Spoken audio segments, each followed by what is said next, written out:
Is work just a way to earn a living? Or could it be something deeper, something sacred? From the beginning, God placed man in the garden to work.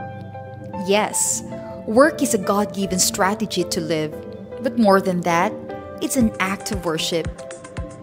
God has given clear guidance. Whatever you do, work at it with all your heart, as working for the Lord. Whether in business or service, your workplace can be your worship space, where excellence honors God and integrity reflects Christ. When we carry Christ's identity into our work, we become light in busy places. God can use your job, yes, your job, to fulfill His mission, to love, serve, and lead. So the next time you show up to work, ask yourself, am I working just to earn or to worship? Work with purpose, serve with joy, worship through what you do. Today on Good Morning Pastor. Good morning once again mga kapaglaom. And this morning, sa kapribiliyo na mo ni Yop karon makauban na mo ang atong station manager. Walay lain ang atong pinakadasig, talented. Walay lain, Pastor Janster Joe Calibon. Good morning, Pastor. Wow. Welcome, Pastor Janster. Murag, medyo kiwahan ko. Mananan mo, Kuya Jans. Ano na maganda akong ang atong sangpit sa iya. So, grabe, dili basa-basa. Gikan pa ni sa asagan mo gikan. Fresh from Dubai. Bilar pa. Pero we praise God nga ang atong nahimong pagtigom sa tanang leader sa Tibok. Hope Channel sa Tibok Kalibutan. Nagkatagbo dito to learn, to enhance, to be encouraged more nga kaning ministry, mao gining ministry sa katapusan mga adlaw before balik ang Ginoo kay grabe gyud ang maka-success sa sa pagbinsahe sa mga balita pinagi sa media.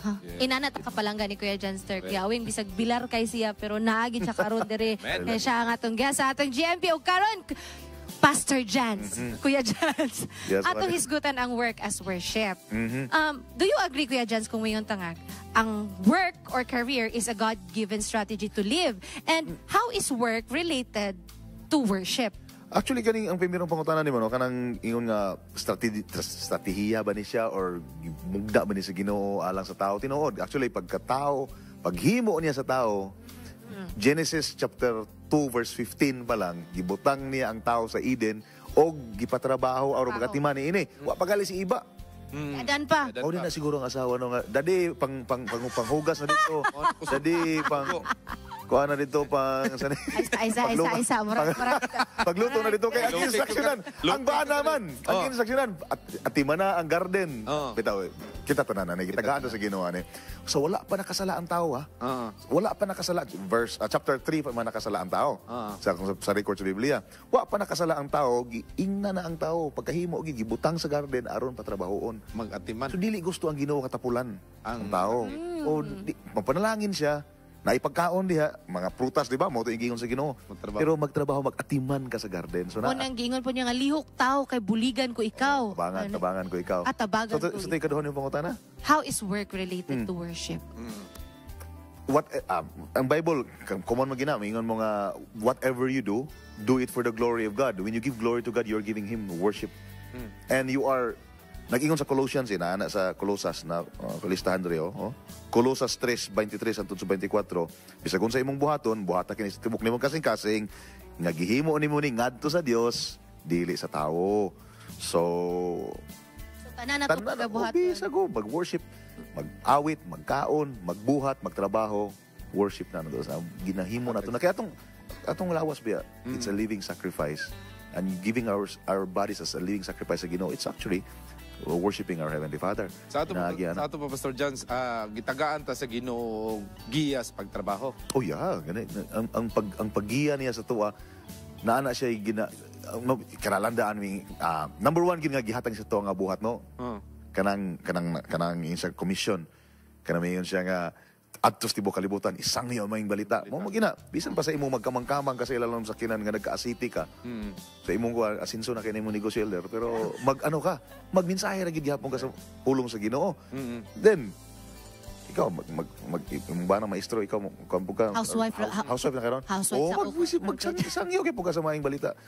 You will be a vessel of God's message ngadto sa tibuok kalibutan kay ngano man nagsaad man siya human na nga teksto god na I will be with you bisan pa sa ubananta niya nagsaad siya nga ubananta niya hangtod so Kanang pagtrabaho sa unong kadlaw, Pastor Jans, iya ginangagi hatag sa tao nga mao gibuhaton. bisan pa sa bala ay tanawon ra gud na tanawon nimo ng 6 days shalt thou labor Mo trabaho. 10 commandments na may nga 6 days relax lang ka pagka second day rest na pug ka Lagi. dili man ang 6 days labor giga magtrabaho dili gusto Ginoo magtinapulan ta Sa ato pa kanang mga milyonaryo nga dato naman sila nagtrabaho po ilang Nagtrabaho Of course. Nagtrabaho gyapon na sila kuya. Naalay mga mo bitaw niabot sila ng status Oo. because of the hard work, the Delegation. smart work that they do. So hindi naman good hard work ang panahon na it's smart work ba.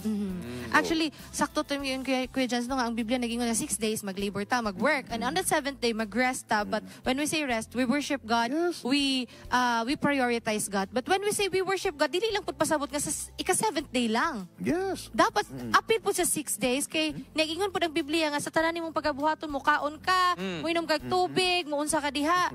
Yeah. Imo nang buhaton i-glorify ang Alang sa Ginoo. pagdaig ug paghimaya sa Ginoo. Yup, kanang pagsugo sa banayo. Uy, pag-glorify po na sa Ginoo kuya. Uy, kay Glorify, meaning nag-communicate ka sa imong bana. Oh, nagtinabangay mong duha para adunay nindot nga puloy-anan. Ano ba? Picture ko ba? Kana siya. Ang panakugihan kayo. Yeah, pagluto na dito. Para sa buhat, para man sa paghimaya sa Ginoo. Yes. gyapon. Kuya Jens, unsaon po paggamit sa Ginoo ang atong work nga mamagnify ang iyang buhat? Kung mahinumduman mo sa Mateo 5, versikulo 14 ug 16, ingon siya nga, ikaw mao ang kahayag sa kalibutan. We are the light of the world, no? Then ang nikatapusan diha kay kanang nga suga, you have to let it shine. Let it shine so that people may see your good works. Then mo na nila, they will glorify the Father. So dili makita unsa mo paghimaya sa mga tao, dili nila ma-magnify ang Ginoo kay makita nila sa imuha sa tuwa nga sa mga tawanan ito pulang dagko. Okay. So, Late o na mo expect sulod. sa imo wala balista man unta ni Mo lagi. pulpul man tawanan or Kristiyano gatuo mo ni Ginoo pero Wala. pulan man gayo. So dili ni your good works whether it's your work sa imong pagtrabaho sa imong trabaho or pagbuhat nimo maayo sa uban, ang purpose mo guna nagibuhat sa Ginoo dili kay ma-proud ta sa tong kagalingon apan mahimaya ang Ginoo. So, mao gina siya ang but pasabot anang dapat di takapuyon sa pagbuhat ug maayo bisan sa atong mga buluhaton sa atong pagtrabaho. Kay para ma-magnify ang Ginoo mao gina siya. That's the purpose nga ang Ginoo mo mag-magnify. Bisan pa sa atong kasakit, bisan pa sa atong mga problema, ang Ginoo gabay mo magnify. Labaw na sa atong pagtrabaho. Pabot ka na, Pastor, kanang mga kwartahan na kayo makita pagyapon sa man nila nga mahimo silang kahayag ngadto sa uban. Kay usahay ang uban dili maingon sulod sa ato nga church. Namo gyud mga tawo nga kwartahan na usahay makapasakit ngadto sa mga ubos nga mga tawo. Kanang pagpasakit mo gud depende na siya sa on how you receive sa ilahapong on how they deal with ubos pod nga mga tao. Depende na siya, depende na siya. That's why the more you go also up higher sa society, sa syudad, there are people who have the tendency to be really very kanabitang proud na kay sa ilang kaugalingon. Gihaguan ako ni, uy, paningkamot ito. Nangay mangayo. Uy, wala na ako ni, punit ning kwarta. Oh, wala ba? Ako ning gihaguan. Oo. Pero we really appreciate people bisag taas na kayo sila, but grabe sila maluoy sa mga kanabitang na sila yung mga normal kay sa ila ang naay mga paghatag, pagtabang sa buhat. Normal kay sa ila ba mo na nga we really praise God for these kinds of people. Ana kaysa nang naapoy iban nga nakuratan bitaw nga nakuratan kini dato.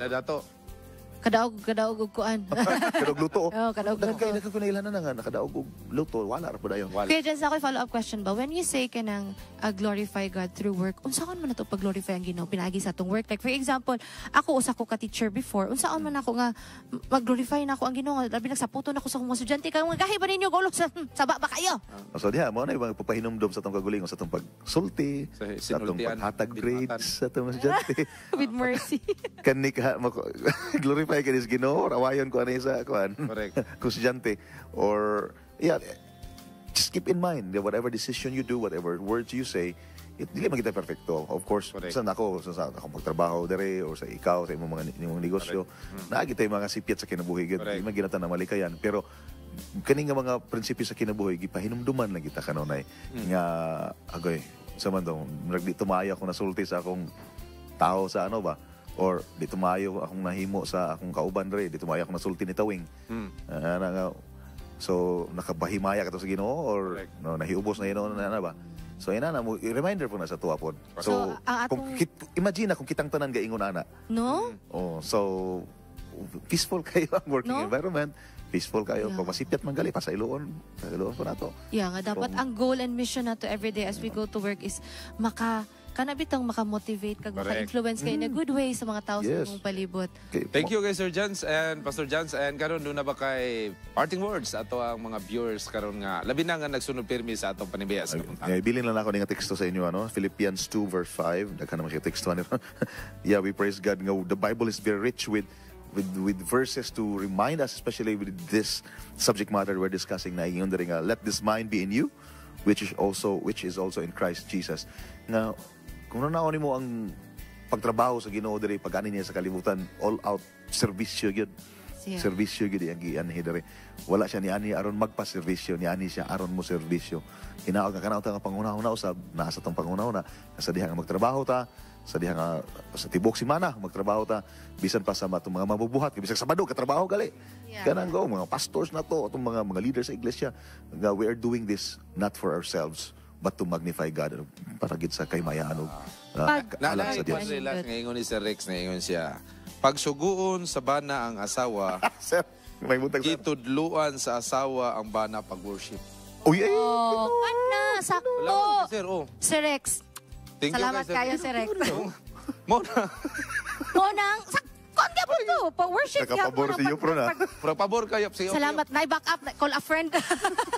Bitaw, what a wonderful world nga maana ata mga kapaglaom no kung inana bitaw nga to ang motivation every day to go to work nga i-magnify ang Ginoo. Kung bisag unsa nga tong pagkabuhaton ang Ginoo gyud nga to ang ipag-una ug dapat pud makita sa ato ang Ginoo pinagi sa atong mga words, sa giingon pa ni Pastor Janster sa words, sa atong mga lihok ug sa tanan nato. Ug sa hunahuna. Og sa hunahuna, yes, of course. I-magnify nato ang Ginoo, ang iyang kamaayog, ang iyang gugma sa matag usa ka nato. Mga kapaglaom, daghan king salamat sa pagiguyog kanamo diri sa ato ang GMP karon nga episode, and next week lahi na pud ang atong pagahisgutan nga topiko unsa kaani.